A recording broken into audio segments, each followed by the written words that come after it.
السلام علیکم ورحمۃ اللہ وبرکاتہ۔ بسم اللہ الرحمن الرحیم، حامد و مصلی اما بعد۔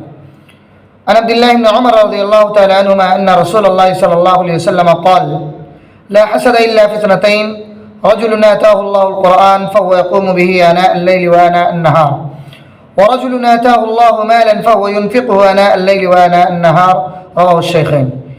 اس حدیث کو امام بخاری اور امام مسلم رحمۃ اللہ علیہ نے اپنی صحیح کے اندر ذکر کیا۔ راوی حدیث سیدنا عبداللہ ابن عمر رضی اللہ تعالیٰ عنہما بیان کرتے ہیں، پیارے نبی صلی اللہ علیہ وسلم نے فرمایا حسد صرف دو چیزوں کے اندر ہی جائز ہے۔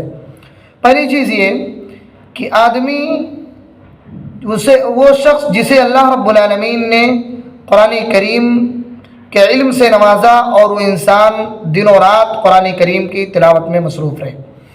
دوسرا یہ کہ اللہ رب العالمین نے اسے مال و جائیداد سے نوازا اور وہ شخص دن و رات اللہ رب العالمین کے راستے میں اپنے مال کو خرچ کرتا رہے۔ انہی دو چیزوں پر، انہی دو لوگوں پر حسد کرنا جائز اور درست ہے۔ حضرین کرام، کیا حسد سے مراد ہم اور آپ جو حسد سمجھتے ہیں وہ ہے؟ تو حسد کی ہم یہاں عمومی طور پر سمجھ لیں کہ دو قسمیں ہیں، ایک حسد حقیقی اور ایک حسد مجازی۔ تو یہاں پر جو مراد ہے وہ حسد مجازی ہے، جسے ہم اور آپ غبطہ کے نام سے جانتے ہیں، یعنی رشک، جسے اردو میں کہا جاتا ہے رشک، یعنی رشک آنا۔ ہم اور آپ جانتے ہیں کہ اگر کوئی آدمی بہت زیادہ مال کما لیتا ہے یا بہت زیادہ علم والا ہو جاتا ہے یا اس کے پاس اللہ رب العالمین کی طرف سے کوئی عظیم نعمت مل جاتی ہے تو ہمیں اس پر رشک آتا ہے، اور ہم بھی یہ دعا کرتے ہیں کہ اللہ رب العالمین تو بھی ہمیں اس نعمت سے مالا مال کر دے۔ تو اسی کو بولتے ہیں رشک کرنا۔ لیکن جو حسد مذموم ہے، جو حسد حقیقی ہے، یہ مذموم عمل ہے، اور شریعت اسلامیہ کے اندر حسد مذموم یہ حرام ہے، اس کی شریعت کے اندر کوئی گنجائش نہیں ہے۔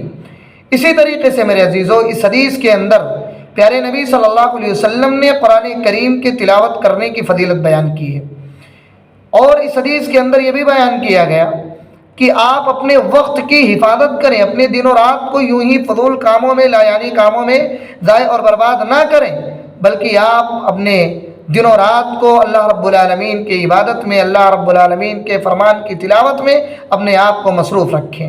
اسی طریقے سے ہم اور آپ جانتے ہیں کہ اس حدیث سے ہمیں یہ پتہ چلتا ہے کہ دن و رات میں قرآن کریم کی تلاوت پر مداومت برتنا یہ رب کائنات کے نزدیک یہ عظیم ترین اعمال میں سے ہے۔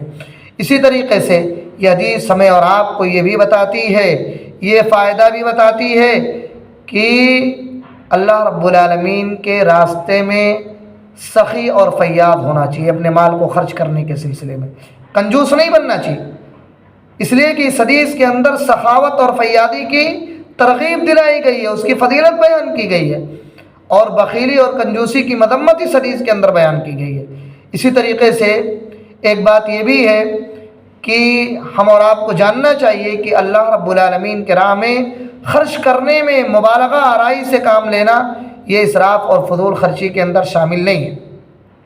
آپ اپنے مال کو اپنے دوستوں پر لایانی طریقے سے، اپنے دوستوں پر فضول طریقے سے اگر آپ خرچ کرتے ہیں جس کا کوئی فائدہ حاصل ہونے والا نہیں ہے تو وہ اسراف میں شامل ہوگا۔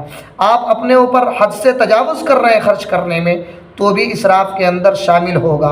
آپ اپنے گھر والوں پر حد سے تجاوز کر رہے ہیں خرچ کرنے میں، یعنی اگر 10,000 کا خرچ ہے، آپ 20,000 آپ اپنے مال کی فراوانی دکھاتے ہوئے آپ زیادہ سے زیادہ خرچ کرنے کی کوشش کر رہے ہیں جس کی حقیقت میں ضرورت نہیں ہے، تو یقیناً یہ فضول خرچی کے اندر شامل ہے۔ لیکن آپ اللہ کے راستے میں جتنا بھی خرچ کریں، آپ اپنے مال کو لٹا دیں، یقینی معنوں میں یہ اسراف اور فضول خرچی کے اندر شامل نہیں ہے۔ اللہ رب العالمین سے دعا ہے الہ العالمین تو ہمیں کہنے اور سننے سے زیادہ عمل کی توفیق عطا فرما۔ الہ العالمین تو ہمیں قرآن سنت سے محبت کرنے والا بنا، قرآن کریم کی تلاوت کرنے والا بنا، اور اللہ رب العالمین نے جو ہمیں مال دیا، اللہ تو ہمیں اس مال کو تیرے راستے میں صحیح معنوں میں صحیح نیت سے اللہ رب العالمین تو ہمیں اس کو خرچ کرنے کی توفیق عطا فرما۔ آمین۔ والسلام علیکم ورحمۃ اللہ وبرکاتہ۔